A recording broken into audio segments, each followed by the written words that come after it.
नमस्कार, good morning. सिमरला classes के इस यूट्यूब चैनल पर आपका हार्दिक स्वागत है। आज अपन हिंदू विधि का जो महत्वपूर्ण प्रश्न है, आपके एग्जाम में आने की पूरी संभावना है, ऐसा प्रश्न है संयुक्त हिंदू परिवार का कर्ता।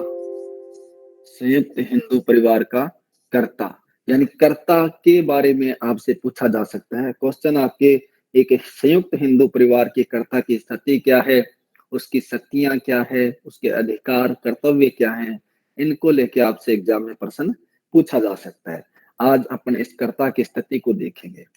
संयुक्त हिंदू परिवार, ये संयुक्त हिंदू परिवार की बात कर रहा है। संयुक्त हिंदू परिवार किसको कहेंगे? यानी ऐसा परिवार जो संयुक्त रूप से एक ही जगह निवास कर रहा है, जिसमें सभी लोग एक ही जगह अपने आय और व्यय का जो प्रावधान व्यवस्था है वो एक जगह करते हैं। ऐसा परिवार संयुक्त हिंदू परिवार कहलाता है, जिनमें किसी प्रकार का विभाजन नहीं होता। अब ऐसा संयुक्त हिंदू परिवार है तो उसको चलाने के लिए एक व्यक्ति की आवश्यकता होती है। ये तो है नहीं कि सारे ही व्यक्ति उस घर को चलाएंगे। कोई एक व्यक्ति होगा जो उसका क्या कहलाएगा, मुखिया होगा। उसका क्या होगा? मुखिया होगा। ऐसा मुखिया जिसको संयुक्त इस हिंदू विधि के अंदर जिसको कर्ता कहा गया है, जिसको क्या कहा गया है?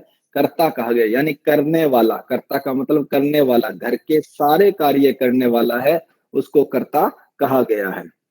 इस कर्ता का हिंदू कुटुंब में महत्वपूर्ण स्थान है। यानी संयुक्त हिंदू जो कुटुंब है, परिवार है, उसके अंतर्गत इस कर्ता का महत्वपूर्ण स्थान माना जाता है। इसलिए माना जाता है कि ये पूरे घर के जितने भी दायित्व हैं संयुक्त हिंदू परिवार के, उन सब दायित्वों का निर्वहन ये करता है। तो जब सारे कार्य करेगा तो इसके कुछ अधिकार भी होंगे, कुछ इसकी पावर्स भी होंगी। तो ये तमाम चीजों को अपनी यहाँ कर्ता की स्थिति, इसकी स्थिति क्या है? इसकी स्थिति क्या है? भाई हिंदू परिवार है और उसके अंदर कर्ता है मेन, तो इसकी खुद की स्थिति कैसी रहेगी, इसके क्या अधिकार रहेंगे, उन तमाम बातों को अपनी यहाँ देखेंगे। परिवार और उसकी संपत्ति की देख-रेख व उसके प्रशासन का काम करना इस कर्ता का काम होता है। भाई पूरा परिवार है, उसकी देख-रेख करना है। घर का अपना बड़ा बुजुर्ग है, वो क्या करता है? यही तो काम करता है। भाई वो हमारे घर की देख-रेख करता है, कब किसके लिए क्या करना है, किसको कहाँ भेजना है, किसको कहाँ पढ़ाना है, कब किसकी शादी करनी है, कब किससे कोई अगर घर की स्थिति खराब हो गई तो कर्जा लेना है, या किसी की अच्छी है तो कर्जा देना है। किसी को दे दिया तो उसको वसूल करना है। ठीक है? किस किसकी जरूरतों को सबको पूरा करने का जो काम करता है वो करता है। जितने भी आय होगी उन तमाम आय को इस कर्ता के पास लाके दिया जाएगा और खर्चा की व्यवस्था भी कर्ता ही करेगा कि कैसे कैसे खर्च करना है। यानी घर के सब काम करने वाला, घर के प्रशासन को चलाने वाला है, वो कौन होता है? कर्ता होता है। कर्ता की स्थिति के बारे में कहा जाता है कि परिवार में उसकी स्थिति के तुल्य अन्य कोई संस्था नहीं है। भाई परिवार में इस कर्ता के बराबर का कोई नहीं है। स्थिति के बारे में अगर ये कहें कि इसके समान, इसके तुल्य कोई दूसरा नहीं है, यानी कर्ता सबसे ऊपर है, सर्वोच्च है हिंदू परिवार में। तो इसके बराबर कोई दूसरा नहीं है, चाहे वो कोई हो घर का मेंबर। कर्ता के पद की तुलना न तो मालिक से की जाती है और ना ही अभिकर्ता के संबंधों से की जाती है। कर्ता को सब कुछ है, इसका मतलब ये भी नहीं है कि कर्ता अपने आप में मालिक बन जाता है। कर्ता सभी का सब कुछ देखता है, सारे काम करता है, लेकिन इसका मतलब ये नहीं कि कर्ता मालिक है। और कर्ता ऐसे भी नहीं है जैसे एजेंट होता है, भाई ये सभी के काम कर रहा है, तो ये एजेंट भी नहीं है। ये ना तो मालिक है और ना ही एजेंट है। ना तो ये एजेंट के रूप में काम करता है परिवार के लिए और ना ये अपने आप को मालिक वहां मानता है।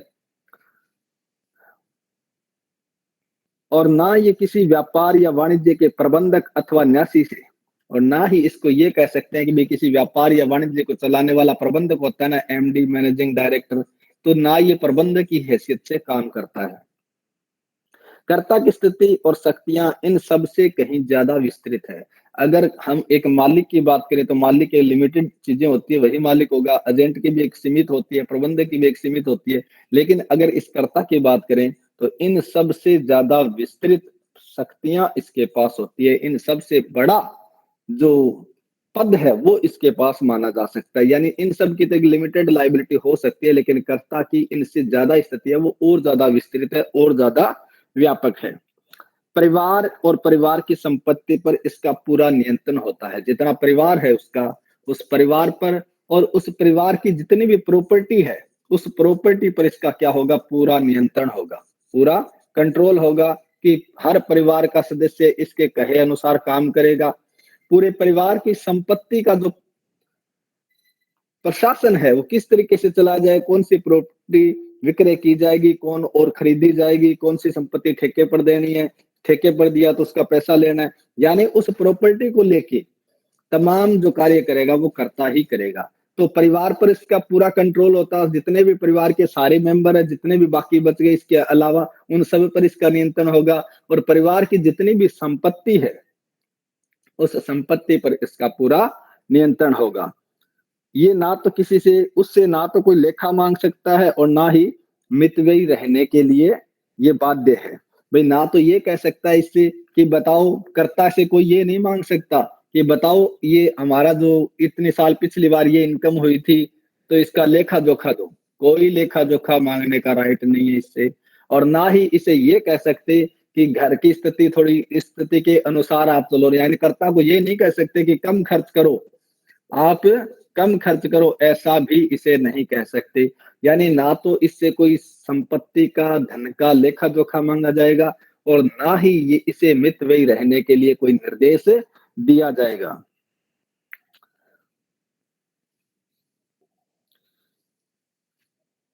इसकी ये भी बाध्यता नहीं है कि वह किस साहित्यिक पर कितना व्यय करे, किसे कितनी शिक्षा दे और किसे अशिक्षित रखे। इस पर यह भी कोई बाध्यता नहीं है कि भाई इस ए बेटे को तो तू शिक्षा ऊंची देगा और इसको बिल्कुल नहीं देगा, ऐसा कुछ नहीं है। जिसको ये लगता है उसी को शिक्षा देगा और जिसको लगता है कि इसके घर के काम करवाने उसको घर के काम करवाएगा, अशिक्षित रखेगा। किस इसी पर 1 लाख खर्च कर रहा है, किसी पर 10,000 कर रहा है, किसी पर 5,000 कर रहा है, ये भी इसकी बाध्यता नहीं है कि वो सभी भाइयों की संतान पर, सभी बेटे पोतियों पर बराबर खर्च करे, ऐसा भी नहीं है।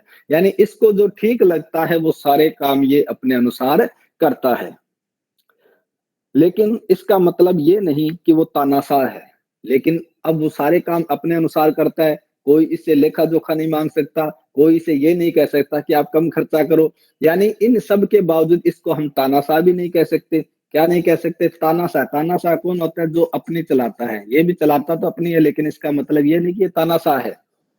तो ये तानाशाह भी नहीं है। उसकी स्थिति अत्यंत नाजुक एवं संवेदनशील है। यानी ये जो करता है इसकी स्थिति बड़ी ही नाजुक है, बड़ी ही संवेदनशील है, बड़ी ही संवेदनशील और नाजुक स्थिति में ये रहता है। उसे परिवार के सभी सदस्यों को साथ लेकर चलना होता है। अब ये क्या करेगा? अब ये परिवार के, चाहे वो परिवार में 50 सदस्य हो चाहे 100 सदस्य हो, उनको क्या करेगा? साथ लेकर चलने का इसका काम होता है। तो साथ लेकर ये चलेगा।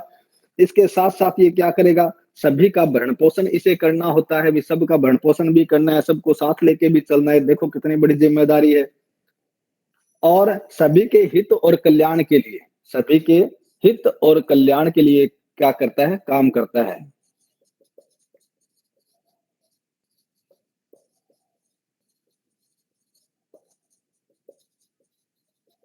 सभी को साथ लेके चलेगा। कोई ये नहीं है कि किसी को एक को छोड़ दे ऐसे ही कि तेरे बारे में कुछ नहीं करना, नहीं, उसको भी साथ लेके चलना, चाहे वो कमाने वाला हो चाहे नहीं कमाने वाला हो। सभी का भरण पोषण करेगा। चाहे घर में 50 सदस्य हो, खाने की व्यवस्था नहीं हो, इसके पास अनाज नहीं है, इसकी स्थिति खराब है, लेकिन इसको चिंता रहेगी कि सभी लोग घर में खाना खा करके सोए, भरण पोषण करने का सबका दायित्व है और सभी के हित के कल्याण के लिए कार्य करना इसका दायित्व होता है। ठीक है। इसके साथ साथ सामुदायिकों का विवाह और अनुष्ठान करना होता है। जितने भी सामुदायिक हैं, जितने भी सामुदायिक हैं, उन सब का विवाह करना इसका काम है।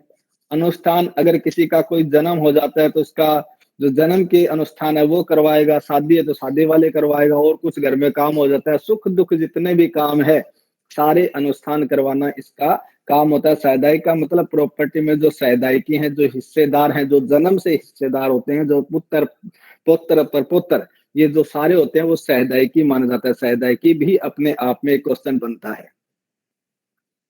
ठीक है। तो वित्तीय स्थिति पर नियंत्रण रखना होता है, भी सबके खर्चे करेगा, सबका भरण पोषण करेगा, साथ लेके चलेगा, विवाह आदि करेगा, अनुष्ठान करेगा। तो इन सब को लेके इनका थोड़ा-सा क्या है कि वो वित्तीय स्थिति है, इस पर भी इसका फोकस रहता है कि कैसे इसको नियंत्रण में रखा जाए। समुचित शिक्षा दीक्षा की व्यवस्था करनी होती है। सभी परिवार के जितने भी सारे पुत्र पोत्री बेटे पोते जो भी इसके हैं, कितने हैं, अब 50 व्यक्ति होंगे तो देख लो आप, फिर कितने बच्चे भी होंगे, तो बच्चे हैं उन सभी की शिक्षा की व्यवस्था भी इसे करनी होती है। और सहदायकी के चाहने पर संपत्ति का विभाजन भी करना होता है। अगर ये सहदायकी चाहे कि हमारी तो प्रॉपर्टी हमें अलग दे दो, हम तो साथ नहीं रहेंगे, अलग रहेंगे, तो फिर इसे विभाजन भी करना पड़ता है कि चल तेरी इतनी प्रॉपर्टी तेरे हिस्से में इतनी आती है, तू ले और तेरा अलग कर। तो ऐसे सहदायकी का विभाजन भी इसे करना होता है। कर्ता के बारे में हम कह सकते हैं कि इसके अधिकार और कर्तव्य दोनों सम्मिश्रित है, मिले हुए हैं, और उसे अधिकारों इसके अधिकार और जो कर्तव्य हैं इसका बैलेंस क्या करता है, इसे मिला के रखना पड़ता है, तब जाके घर का काम सही ढंग से चलता है। घर में 4 सदस्य होते हैं, उनका परिवार चलाने के लिए कितना वो परेशान होना पड़ता है, कितना जोर घर वालों को आता है, मुखिया को कितनी समस्या होती है कि कब किसके 2 बच्चों की शिक्षा बड़ी मुश्किल हो जाती है, तो कर्ता तो पूरे परिवार के सदस्यों के सारा काम करता है। तो इसको थोड़ी पावर्स दी गई है कि ये अगर ऐसा सब कुछ करते हुए अगर थोड़ा पैसा इधर-उधर कर देता है, किसी प्रकार से अनावश्यक लगा देता है, तो इससे ये नहीं कहा जाएगा कि तुझे तू छोड़, तू करता नहीं है, हम करेंगे, ऐसा नहीं कह सकते। कर्ता हमेशा होगा जो बड़ा ही होगा। घर का जो वरिष्ठ होगा वो क्या होगा, कर्ता होगा। जैसे घर का दादाजी है तो वो कर्ता होंगे, दादाजी नहीं है तो सबसे बड़े जो बच गए अब भाइयों में जो भी है वो ज्येष्ठ कर्ता होगा। ठीक है? तो कर्ता है। अब कर्ता कौन हो सकता है? ये तो हमने कर्ता की स्थिति देखी भी, इसके इसकी जो सिचुएशन है वो है कैसी परिवार के अंतर्गत। तो इस ये तो ना तो मालिक है, ना एजेंट, ना प्रबंधक है, लेकिन फिर भी पूरा परिवार और संपत्ति पर इसका नियंत्रण होता है। सारे काम खुद करता है, लेकिन इसका मतलब ये नहीं कि खुद करता है तो वो तानाशाह है। तो तानाशाह भी नहीं है, इसकी स्थिति है वो बड़ी नाजुक और संवेदनशील होती है। घर के सभी लोगों को साथ लेकर चलना होता है, सबका भरण पोषण करना होता है और सबके हित और कल्याण के लिए इसे काम करना होता है। सहदायकी के तमाम काम करेगा, उनके विवाह अनुष्ठान आदि सब करेगा। अगर प्रॉपर्टी की मांग भी कर ले सहदायकी तो इसका विभाजन भी इसे करना होता है। अब देखिए ये कर्ता है वो हो कौन सकता है, यानी कर्ता कौन हो सकता है, यहां तक किसी को कोई दिक्कत नहीं? ठीक है, समझ में आ रहा है?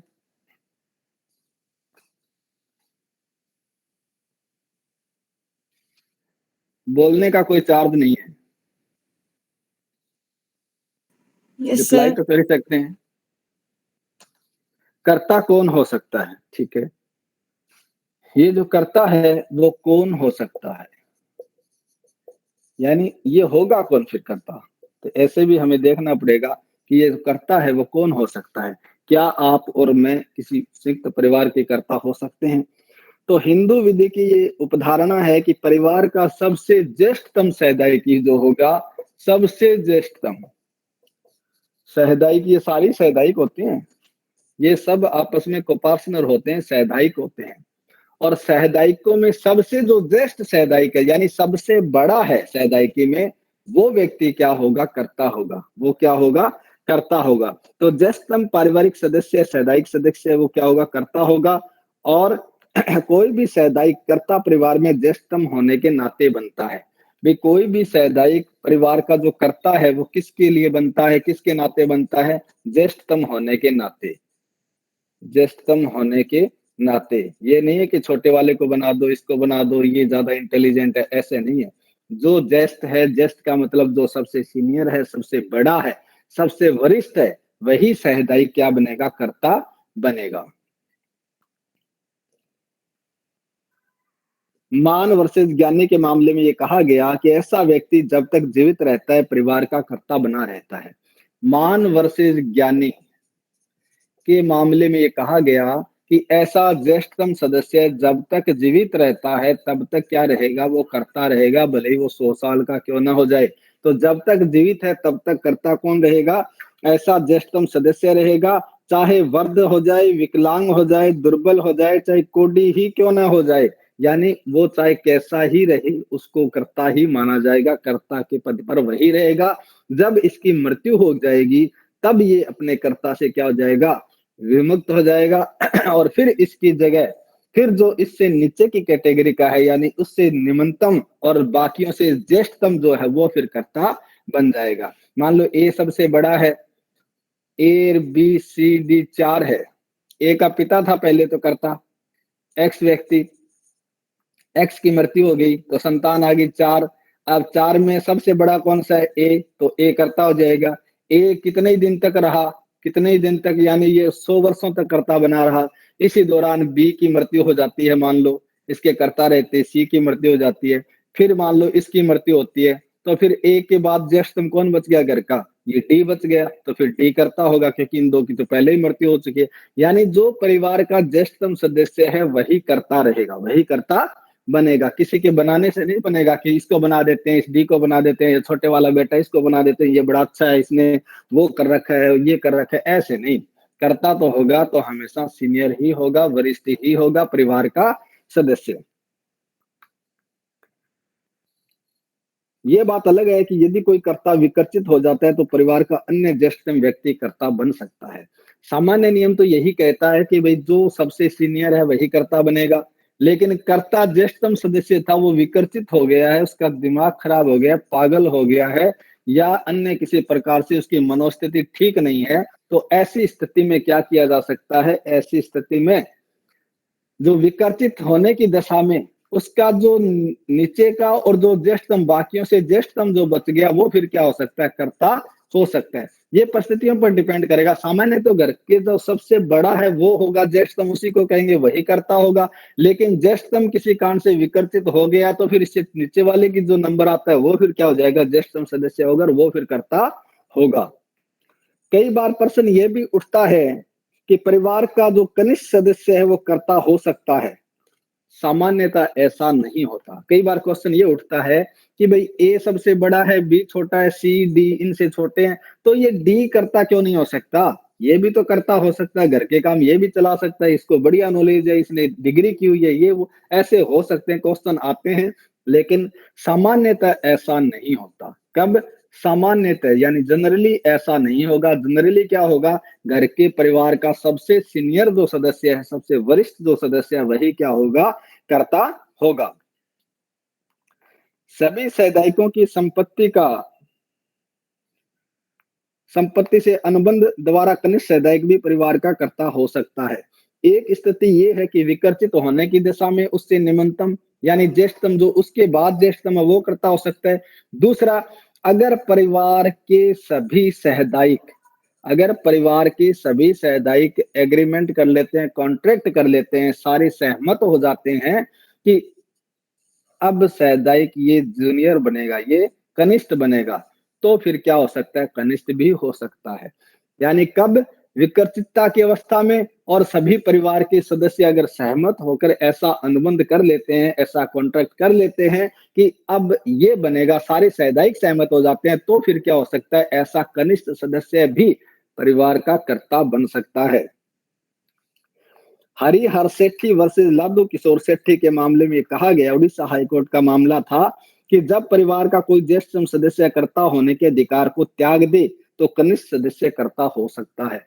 भाई बनना इसको था, ज्येष्ठ सदस्य को बनना था ए को। ए ने कह दिया कि मैं तो कर्ता नहीं बनता, मेरे से नहीं होता, मैं नहीं संभाल सकता, यानी इसने अपने कर्ता के दायित्व से इनकार कर दिया कि मैं कर्ता नहीं बनता। तब कौन बनेगा? फिर नंबर बी का आ जाएगा, फिर बी कर्ता बनेगा। ठीक है, तो ऐसे अगर परिवार के ज्येष्ठतम सदस्य कर्ता बनने से इनकार कर देते हैं तब कोई अन्य कनिष्ठ सदस्य को कर्ता बनाया जा सकता है। एक प्रश्न ये भी उत्पन्न होता है कि क्या माता परिवार की कर्ता हो सकती है? भाई पुरुष ही होंगे, ये तो तय है, पुरुष सदस्य ही कर्ता होंगे, तो क्या माता भी परिवार की कर्ता हो सकती है? कि क्या माता कर्ता बन सकती है? नागपुर हाईकोर्ट का मामला था, उसने कहा कि अन्य वयस्क सदस्य नहीं होने पर माता परिवार की कर्ता हो सकती है। भाई माता कर्ता क्यों नहीं हो सकती? हो सकती है। ये नागपुर हाईकोर्ट ने कहा था। क्या कहा? कि जब परिवार में कोई अन्य पुरुष सदस्य नहीं है, तब ऐसी माता क्या हो सकती है? कर्ता बन सकती है। ये किसका था? नागपुर हाईकोर्ट का मामला था। लेकिन सुप्रीम कोर्ट ने पांडुरंग वर्सेस पांडुरंग के मामले में ये कहा कि इस मत से सहमत नहीं हुआ। किसके? इस हाई कोर्ट के मत से। अब ये तो सुप्रीम कोर्ट का मामला है, तो सुप्रीम कोर्ट ने कहा कि नहीं, माता कर्ता नहीं हो सकती। इस नागपुर हाई कोर्ट के मामले को क्या कर दिया, यहाँ उलट दिया गया कि माता कर्ता नहीं हो सकती। ठीक है, हिंदू परिवार का कर्ता एक समय में एक ही हो सकता है। भाई हिंदू परिवार है संयुक्त, उसमें एक समय में एक ही कर्ता होगा। ये नहीं होगा कि एक समय में 2 3 4 कर्ता काम करें, ऐसा नहीं। एक समय में एक ही कर्ता होगा, एक से ज्यादा नहीं होंगे।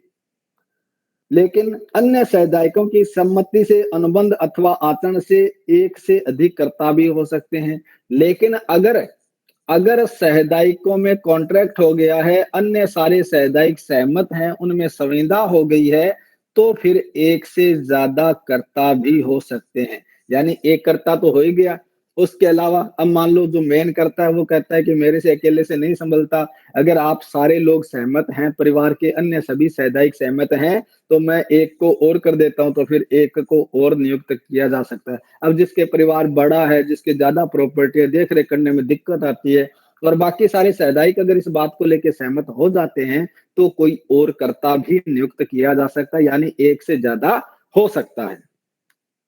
ठीक है, शंकर वर्सेस शंकर के मामले में ये बात कही गई कि अन्य सैद्धांतिकों की सहमति से और कर्ता भी नियुक्त किए जा सकते हैं, एक से ज्यादा। अब ये तो थी कर्ता और कर्ता की स्थिति, और कर्ता कौन हो सकता है यहाँ, यानी कर्ता ज्येष्ठतम सैद्धांतिक होगा। ज्येष्ठतम सैद्धांतिक नहीं है तो कनिष्ठ सैद्धांतिक कर्ता हो सकता है। अगर कर्ता विकर्षित हो जाता है, पागल हो जाता है, तो कर्ता की जगह दूसरा कनिष्ठ सैद्धांतिक को कर्ता बनाया जा सकता है। अगर परिवार के जितने भी सैद्धांतिकी हैं वो सारे अगर एक बात को लेकर सहमत हो जाते हैं, तो ज्येष्ठ की जगह किसी अन्य जूनियर को भी कर्ता बनाया जा सकता है। ठीक है, या परिवार का जो कर्ता था वो अपना पद त्याग दे, वो ये कह दे कि मुझे कर्ता का पद नहीं लेना, तो फिर किसी अन्य को कर्ता बनाया जा सकता है। लेकिन अन्य को जो बनाएंगे तो इसका मतलब ये नहीं कि वो नीचे की कैटेगरी का उठा देंगे। इस ज्येष्ठतम से जो नीचे था, जस्ट नीचे था, वही क्या हो जाएगा, फिर कर्ता बनेगा। यानी रहेगा ज्येष्ठतम ही, पर ये ज्येष्ठतम नहीं रहेगा जिसने पद त्याग दिया। अब इसके बाद जो आता है सीनियरिटी में, वो कर्ता बन जाएगा। ठीक है, अब देखिए कर्ता के अधिकार तथा शक्तियां। तो ये जो कर्ता है, इस कर्ता के क्या क्या राइट्स हैं, इसकी क्या क्या ड्यूटीज हैं, तो कर्ता के अधिकार और जो पावर्स हैं वो अपन यहाँ देखेंगे कि इसको क्या पावर्स दी गई है, क्या इसके राइट्स हैं।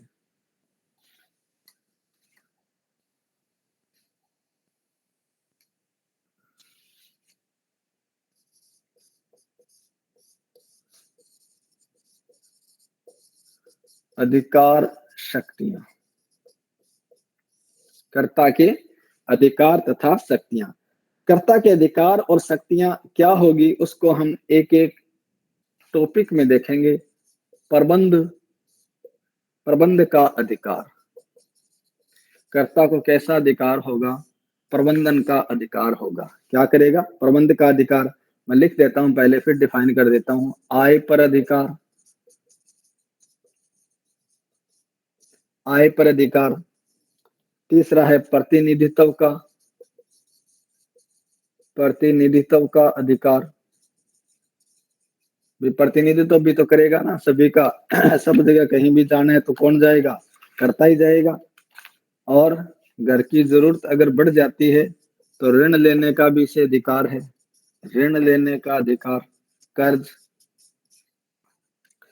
इसके अलावा परिवार बड़ा है, लड़ाई झगड़े चलते रहते हैं किसी अन्य के साथ भी और परिवार के साथ भी, तो समझौता करने का भी इसे क्या होगा, अधिकार होगा। राजीनामा करने का इसे अधिकार होगा, यानी दूसरों के साथ डिस्प्यूट हो जाता है तो इसे डिस्प्यूट में वो क्या कर सकता है, राजीनामा कर सकता है, तो राजीनामा करने का इसे अधिकार होगा। पंच निर्णय करने का अधिकार होगा इसे, पंच निर्णय का, कोई संपत्ति को लेके कोई मामला पंचों के पास भेजने का इसे राइट होगा, पंच निर्णय का अधिकार होगा। बस अपने आप को कर्ता मान ले, आप सभी सब काम कर दोगे आप। पंच निर्णय का अधिकार होगा, अभिस्वीकृति करने का अधिकार होगा, अभिस्वीकृति एक्नॉलेजमेंट, अभिस्वीकृति करने का अधिकार, ठीक है। संविदा करने का अधिकार होगा, इसे कॉन्ट्रैक्ट करने का राइट होगा, संविदा करने का अधिकार, ठीक है। और क्या होगा, अन्य संक्रमण का अधिकार होगा, अन्य संक्रमण का अधिकार, अन्य संक्रमण का अधिकार, अन्य संक्रमण का अधिकार, ठीक है। तो ये इसके कुछ राइट्स होंगे जो यहाँ ये यूज में लेगा। कैसे लेगा, अब देखिए सबसे पहले प्रबंध का अधिकार, प्रबंध का अधिकार। भाई संयुक्त कुटुंब का ये क्या होता है, मुखिया होने के नाते ये कर्ता होता है। संयुक्त कुटुंब का ये मुखिया होता है, सबसे सीनियर होता है, मेन होता है, और इस मुखिया होने के नाते ये क्या होता है, कर्ता होता है। तो जब करता है तब कुटुंब के सभी कार्य, व्यापार, व्यवसाय, उद्योग आदि को ये क्या करता है, मनचाहा प्रबंध के अनुसार इनका अधिकार होगा। संयुक्त परिवार का व्यवसाय क्या है, तो उस व्यवसाय को किस तरीके से हैंडल करना है, कोई व्यापार उनका है तो क्या है, कोई उद्योग है तो कैसे चलाना है, इन सब का प्रबंध करने का अधिकार किसका होगा, कर्ता को होगा। कहाँ कितने लोगों को रखना है, कहाँ किसको निकालना है, कहाँ कोई मशीन लेके आनी है, या कहाँ या क्या करना है, उस उद्योग की तरक्की के लिए, विकास के लिए जो भी काम करना है, उसका जो भी मैनेज करना है, वो सारा करने का काम किसका होगा, इस कर्ता का होगा। भाई परिवार बड़ा है तो कोई ना कोई काम तो करते ही है, तभी पैसा आता है। तो उस पैसे आने वाले जो सोर्सेज हैं, चाहे वो व्यापार, दुकान, वाणिज्य कुछ भी हो, उन सब का प्रबंध करने का अधिकार किसका होगा, कर्ता का होगा। कोई भी समुदाय की उसे प्रश्नास्पद नहीं बना सकता। सुप्रबंध कुप्रबंध सभी उसके हाथ में होते हैं। कोई भी समुदाय का जो अन्य समुदाय को, वो ये नहीं कह सकता कि आपने इस फैक्ट्री को बंद कर दिया, इसकी जगह दूसरी क्यों लगा दी, या ये बढ़िया चल रही थी आपने इसे अचानक से बंद क्यों कर दिया, या जब एक बढ़िया चल रही थी दूसरी खोलने की क्या आवश्यकता थी, यहाँ पे से लगाने की क्या जरूरत थी। यानी ये जो कर रहा है, ये चाहे अच्छा प्रबंध करे और चाहे गलत प्रबंध करे, चाहे सुप्रबंध करे चाहे कुप्रबंध करे, ये जो करेगा वो करेगा, ये जो करेगा वो करेगा। कोई भी समुदाय इससे ऐसा पर्सन नहीं कर सकता, यानी अन्य कोई भी कुटुंब का सदस्य इससे ऐसा क्वेश्चन नहीं कर सकता कि आप ऐसा नहीं करें, आप ऐसा करें। इसको जो अच्छा लगता है वो अपने व्यापार, व्यवसाय, उद्योग आदि के लिए सारे कार्य क्या करेगा, अपनी मन चाह करेगा। जो इसके मन को अच्छा लगेगा वही ये काम करेगा, ठीक है। तो सब इसके हाथ में रहेंगे, प्रबंध का अधिकार इसे होगा। आय पर आय पर अधिकार, कुटुंब की आय पर भी कर्ता का अधिकार और नियंत्रण होता है। कुटुंब की जो भी आय होगी उस पर किसका नियंत्रण होगा, इस कर्ता का नियंत्रण होगा। कुटुंब की जो भी आय होगी, कुटुंब की आय पर नियंत्रण कर्ता का होगा।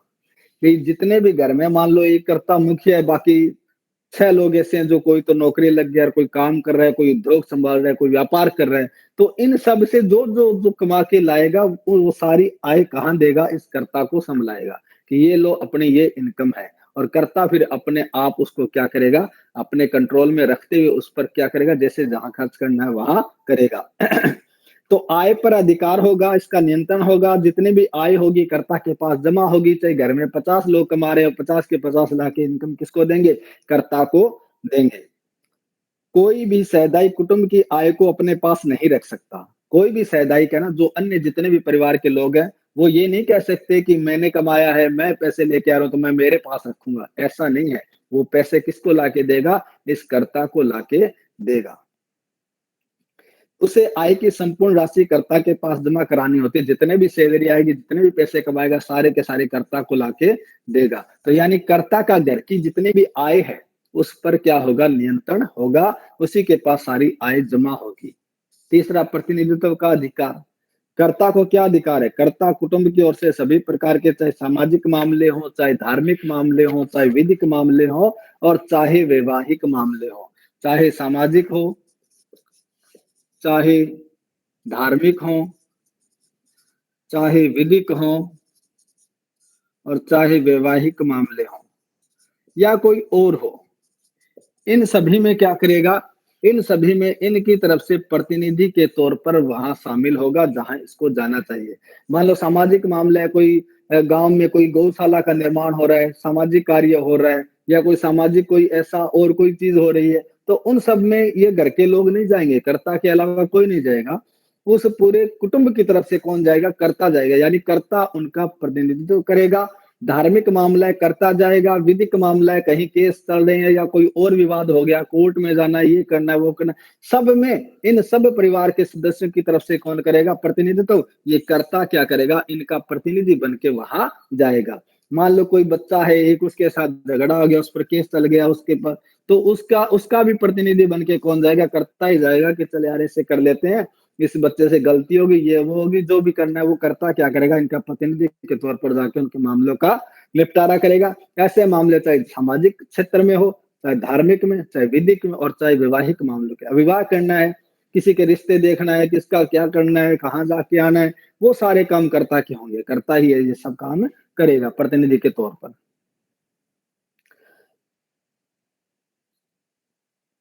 कर्ता का कार्य एवं निर्णय सभी पर अबदकर होगा।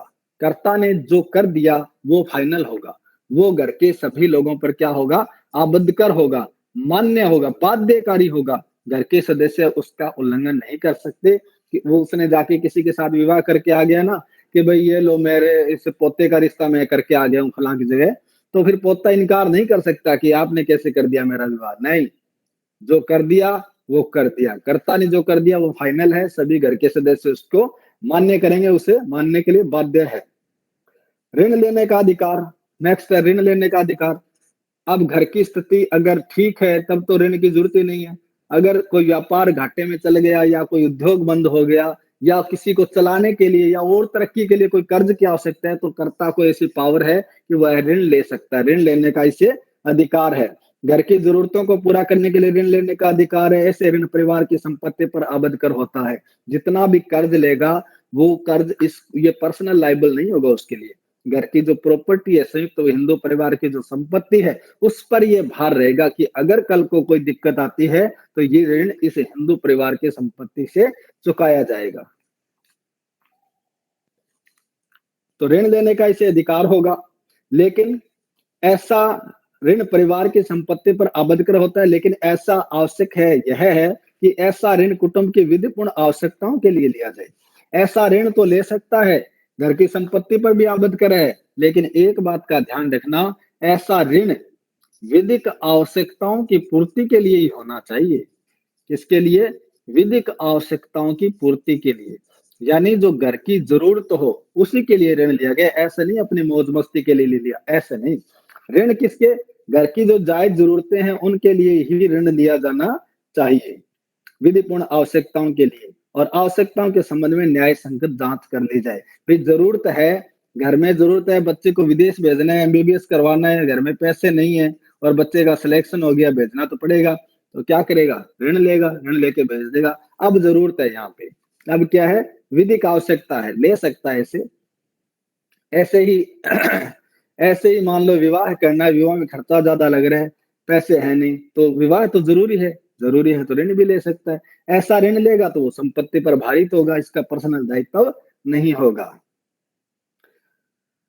कुटुंब का कर्ता का बार कारोबार के मामले निक्रम में ऋण ले सकता है। अगर वो कारोबार के सिलसिले में ऋण लेना चाहता है तो वो ऋण ले सकता है, उसे अधिकार है। संयुक्त कुटुंब की संपत्ति को गिरवी या बंधक रख सकता है, वो चाहे तो ऐसे ऋण लेने में संयुक्त जो परिवार की संपत्ति है उसको क्या कर सकता है, गिरवी रख सकता है, बंधक रख सकता है और ऋण ले सकता है। ठीक है, तो ऋण लेने का क्या होगा, कर्ता को अधिकार होगा। पहली बात हमें ये ध्यान रखनी है कि अगर घर की विधिक आवश्यकता है, जरूरी है, लीगल है, ऐसी आवश्यकताओं के लिए ही ऋण लिया जाएगा, अनावश्यकताओं के लिए नहीं लिया जाएगा।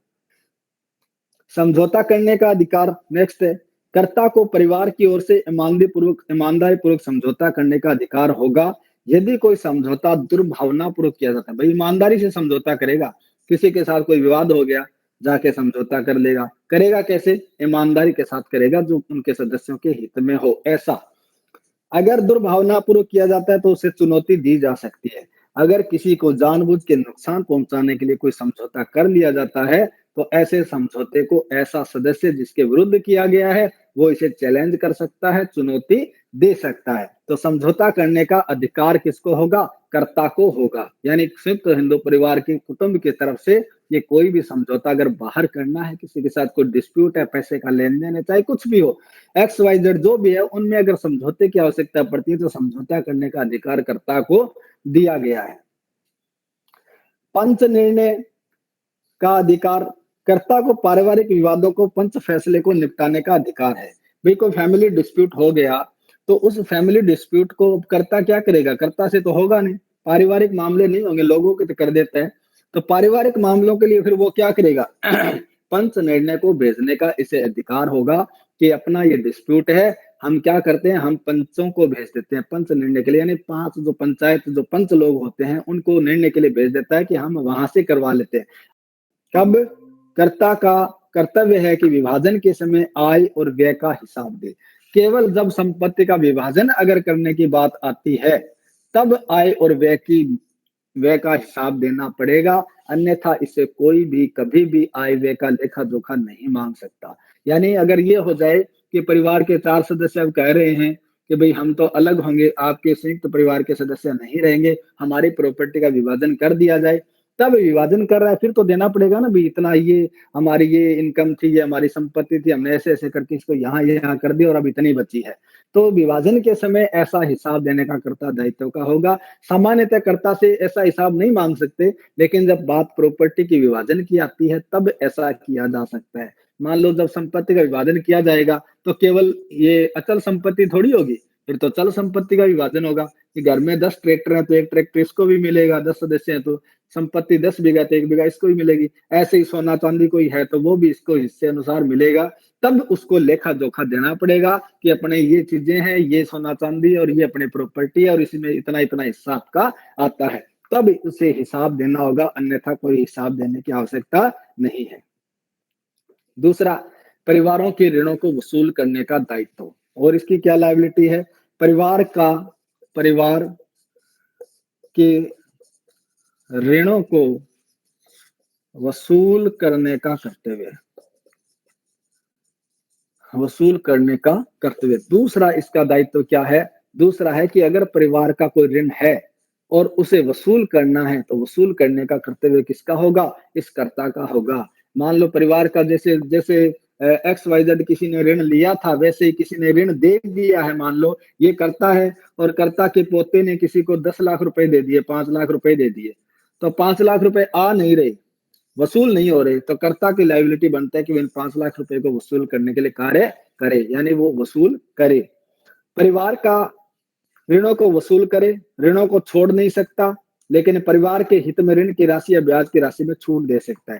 भाई परिवार का कोई ऋण दिया हुआ, मान लो किसी को पैसे दिए हैं तो उन ऋणों को वसूल करने का कर्तव्य किसका होगा? इस कर्ता का होगा। अगर ब्याज वगैरह बन के ज्यादा हो रहे हैं तो वो ऋण तो माफ नहीं कर सकता, लेकिन कुछ ब्याज वगैरह उसमें से छोड़ सकता है। मान लो ये कहता है कि 15 लाख रुपए आपका ऋण था, चलो ये कर्ता ये कह सकता है कि तू हमें क्या कर, 10 लाख तो हमने दिए ही थे और 2.5 लाख और दे दे, 12.5 दे दे, 12.5 हम तेरे छोड़ देते हैं। तो ये पूरे ऋण को तो नहीं छोड़ेगा, लेकिन ब्याज वगैरह में कुछ छूट करने का इसका कर्तव्य हो सकता है। तीसरा इसका और क्या क्या कर्तव्य हो गया? उचित व्यय करने का इसका कर्तव्य होगा। क्या होगा? उचित व्यय करने का कर्तव्य। यानी पैसा खर्च करने की तो इसे आजादी है, लेकिन कैसी उचित व्यय करने का कर्तव्य। भाई खर्च तो करेगा लेकिन उचित जगह करेगा, जहां जरूरत है वहीं करेगा। ऐसे नहीं कि अनावश्यक इस पैसे को उड़ा दे, ऐसा नहीं। उचित व्यय करने का इसका कर्तव्य होगा। इसे सब कुछ किया गया है, कर्ता को सब पावर है कि वो इससे कोई हिसाब नहीं मांगेगा, वो चाहे जहां खर्च कर सकता है, लेकिन इसका मतलब ये नहीं कि वो हर जगह ऐसा पैसा खर्च करे, जहां जरूरत हो वहीं उसे पैसा खर्च करना होगा। आपके परिवार वालों ने आपको पैसा दे दिया कि एग्जाम के समय तो जा रहा है बेटा, चल वहां जाएगा तो 5,000 रुपए ले जा। अब ये नहीं है कि बेटा 5,000 रुपए किसी गलत कामों में खर्च कर दे, यानी उसे उचित कार्यों पर ही खर्च करना पड़ेगा। तो उचित व्यय करने का ही इसका कर्तव्य होगा कि वो सही जगह खर्चा करे, लेकिन मितव्ययता या बचत करना उसका दायित्व नहीं है। अब ये जरूरी नहीं है कि वो कम खर्चा करे तो सही होगा, ऐसा नहीं, या मितव्ययी हो, ऐसा नहीं हो सकता। नेक्स्ट, अन्य सहायकों की सहमति के बिना व्यवसाय आरंभ न करना। अन्य सहायकों कि सम्मति के बिना व्यवसाय आरंभ नहीं करना। भाई इसे राइट दिया गया है कि वो व्यवसाय, व्यापार, वाणिज्य, कारोबार को बढ़ाने के लिए कर सकता है और फैक्ट्रियां, उद्योग लगा सकता है, लेकिन छूट तो इसे है, लेकिन इसका एक कर्तव्य भी दिया गया है कि वो ऐसा करेगा तब परिवार के जो अन्य सहदायिक हैं उनकी सहमति लेगा, उनको बताएगा सही भी हमारा कारोबार ठीक चल रहा है और मैं चाहता हूं कि एक फैक्ट्री और लगा देते हैं, इससे हमारी इनकम और बढ़ जाएगी। तो वो अन्य सहदायिक अगर सहमत होते हैं तो वो और फैक्ट्री लगा सकता है। अगर सहदायिक सहमत नहीं है तो वो कोई ऐसी और उद्योग, व्यापार, वाणिज्य के लिए खर्च नहीं करेगा। तो यानी उसे राइट तो है, पर अन्य सहदायिकों की सहमति से ही ऐसा करेगा। जब सहदायिक की सहमत नहीं है तो उसे ऐसा नहीं करना चाहिए। ऐसी सहमति प्रत्यक्ष या अप्रत्यक्ष ली जा सकती है। अभी सहमति का मतलब ये नहीं कि एक जगह बैठ कर के सारे काम करेंगे। सहमति का मतलब प्रत्यक्ष और अप्रत्यक्ष ऐसी सहमति लेकर के वो शुरू कर सकता है। संपत्ति का हस्तांतरण नहीं करना, एक कर्तव्य इसका ये भी है कि संपत्ति का हस्तांतरण नहीं करना। अब आप सोच रहे होंगे अभी तो बताया है कि अन्य संक्रमण करने का अधिकार है, संपत्ति का हस्तांतरण नहीं करना। कर तो सकता है अन्य संपत्ति का हस्तांतरण, किसी अन्य को संक्रमण कर सकता है, लेकिन कैसे करेगा? वैधानिक आवश्यकता या संपत्ति के लाभ के लिए। जहां वैधानिक आवश्यकता है, लीगल जरूरत है, वहीं क्या करेगा? संपत्ति का अन्य संक्रमण करेगा।